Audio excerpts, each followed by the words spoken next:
Hi, my name is Patience Oshera, and welcome to the Global Insights.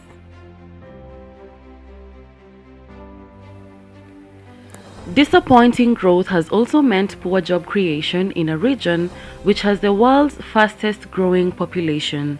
Africa's economic growth is being held back by regional powerhouses, South Africa and Nigeria, adding to challenges alongside crippling debt costs and a recent spate of coups. Economic growth in sub-Saharan Africa is forecast to slow to 2.5% this year from 3.6% in 2022, the World Bank said on Wednesday in its Africa Pulse report, a semi-annual outlook for the region. On per capita terms, the outlook is even worse.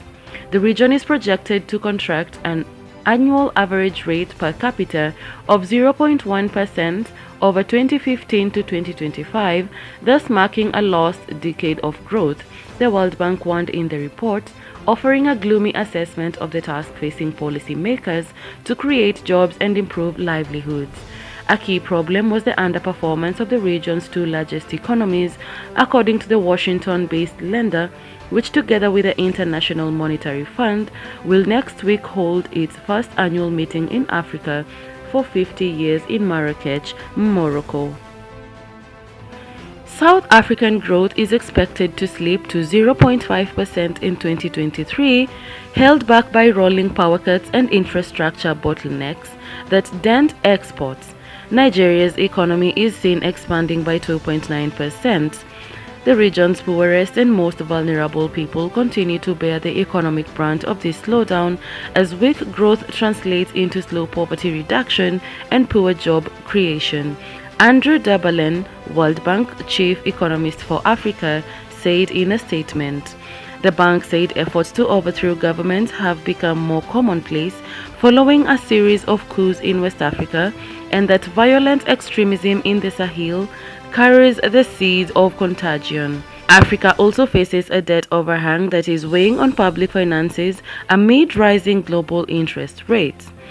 That's boosting the number of countries in the region at risk or already in debt distress, while lifting the debt service ratio to a staggering 31% of revenue in the region in 2022. Tightening global financial conditions are increasing sovereign spreads and weakening currencies, thus increasing debt burdens and curtailing access to global capital markets, the bank said.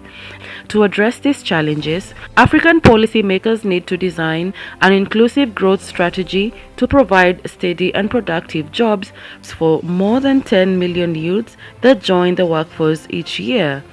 Current growth is only enough to generate 3 million new formal jobs a year, leaving many unemployed in a region where only 1 in 6 workers has a wage job, the bank said.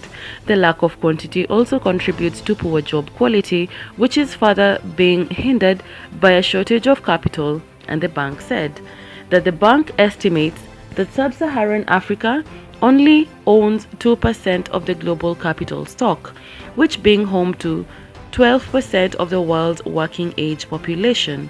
The expected growth of the working age population underscores the urgency of creating good jobs. Between 2030 and 2050, Sub-Saharan Africa is expected to account for 90% of the growth in the working age population. Share your thoughts on the comment section. Remember to like, comment, share, and subscribe.